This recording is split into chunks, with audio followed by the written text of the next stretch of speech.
Hi, I'm Carlin Holbrook. I'm a John Maxwell Team certified coach, teacher, trainer, speaker, published author, and influencer with more than 25 years of global leadership experience. If there's one thing I've seen firsthand time and time again, it's that the best leaders inspire others to follow their purpose and their passions, while the influence of a bad leader can literally tear down people's potential. Join me for a few sips of leadership tips that will help you become a better leader by first conquering the hardest person to lead, you.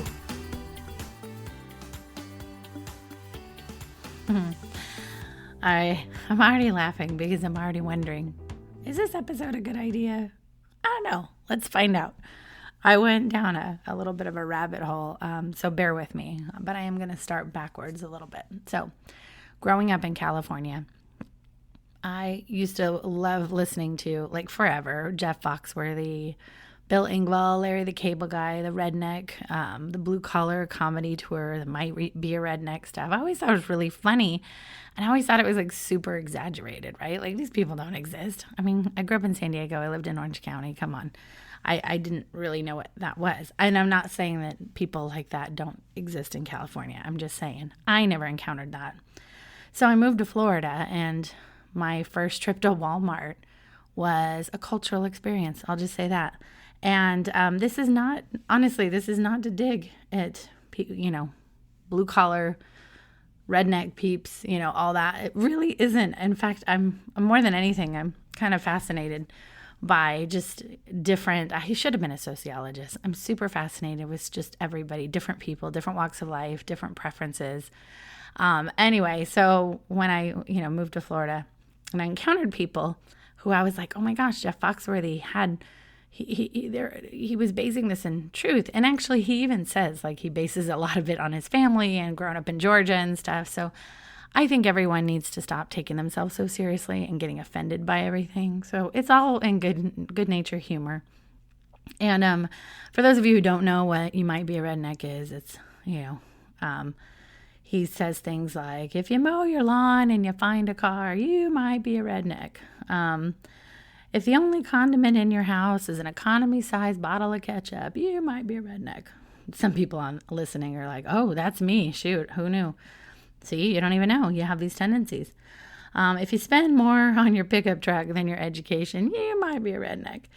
Anyway, he has 1,000 of these, and they're very funny. And so I was actually going online, and I was reminiscing a bit, because I used to watch these with my brother-in-law, who's no longer with us, and, my brother and other members of my family, because they're funny. And I was thinking about how people also like think of coffee in different ways. Like I think we label everybody, right? We label everybody. We think, oh, things like, okay, for example, Yuban, Folgers, Maxwell House. Okay, what do you think of when you hear those coffee brands? Some of us think, oh yeah, well, I used to drink those because that's kind of all we had back in the day. For me, it reminds me of my dad and my father-in-law. They both used to love Yuban. I know my dad always had Maxwell House, and they were just straight coffie drinkers, like nothing foo-foo. Though that's a quote from my father-in-law, nothing foo-foo. He would never do Starbucks. And so, it's funny, like we get really high and mighty about our coffees too, right? We get very bougie about our coffees. And again, I'm talking about myself too. But then I was thinking about this, like, remember when like boxed wine was super trashy? Like, oh, that's just something people in trailers do or rednecks do or whatever. And it's like, oh, and then boxed wine became a thing. And then people are like, actually, it's very good. And then it's sort of trendy. It's like, oh my gosh, we're all just silly. And I have to be honest, Wawa coffee, it's not bad. For those of you on the West Coast, the Wawa equivalent, I guess it's sort of a version of 7-Eleven, but oh, so much better in terms of food and other things that they have.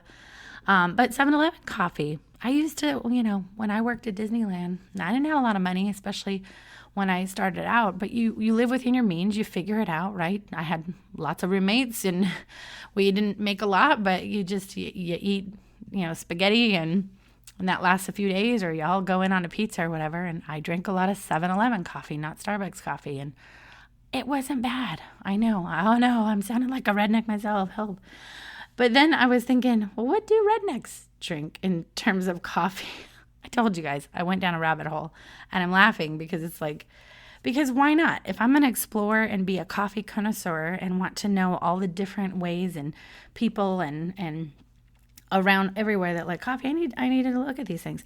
So, oh my gosh, there's actually a guy who calls himself the Redneck Reviewer, and he reviewed coffee shops, and it was the funniest review on TripAdvisor because he's like, I know I'm going against everything I believe in, but I have to admit Starbucks is really good and pumpkin spice lattes is a little taste of Christmas. I just started laughing. I thought it was great. And then there is on YouTube some videos, how to make a redneck affogato, which is basically espresso over snow. So you take snow from outside, stick in a cup, put espresso over. I'm like, it probably doesn't taste bad as long as the snow's not yellow. And then there's another person that's DIY roasting green coffee beans in a flour sifter, an electric flour sifter, separates the chaff from the beans. And after about 7 or 8 minutes, you have beans that are well roasted because he uses a heat gun in it while he's doing it. And it's called the redneck style of roasting beans. And then I thought, that's kind of bougie, rednecks, for roasting your own beans. I'm like, look at you. You're very like, this generation where we get all into that stuff. The hipsters, they like to use typewriters, for God's sakes. I'm like, you're kind of going in that direction. Maybe that'll be the next trend. Who knows? All right. Everyone's like, oh my God, Carlin, where are you going with all of this wackiness? I promise it relates to coffee, and it's going to relate to leadership. Because when I was looking up all these, you might be a redneck if you consider a bug zapper and a 6-pack as high quality entertainment. You might be a redneck. I was just going down that rabbit hole. And then I thought, we could do this with leadership. That you might not be a leader if. All right. Are you guys still with me, or did you hang up by now because I offended you? All right. Well, sorry. Sorry, not sorry. So I'm gonna give a crack at this. All right. I got a few of these. If you don't address a problem head on, you might not be a leader. If you don't encourage your team to give feedback directly to another human, you might not be a leader. If you raise your voice at people, you might not be a leader. If you let new people sink or swim without coaching and teaching and training and equipping, you might not be a leader. If in adversity you employ survival of the fittest leadership, you might not be a leader. If you play the game of telephone feedback, meaning someone on your team tells you something about someone on someone else's team that bothers them, and you don't encourage them to go have a conversation directly with them, instead you talk to their leader, you might not be a leader. If you care more about self-promotion, self-reputation, self-image, self-satisfaction, self, you might not be a leader.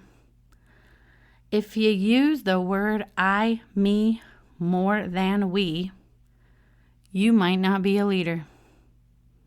Well, there you go. There's my you might not be. I would love to hear your might not be's, because I'm pretty sure we could go on and on and on, just like Jeff Foxworthy did, hundreds and thousands of these. And all of this needs to be like, leadership should be like Maxwell House, right? Good to the last drop. Otherwise, you might not be a leader. Thank you for having a cup of coffee with me. For more sips and tips, connect with me on social and follow Leader Sips on Facebook, Twitter, Instagram, and Pinterest. And don't forget to visit my website, carlinholbrook.com. Until next time, keep on brewing.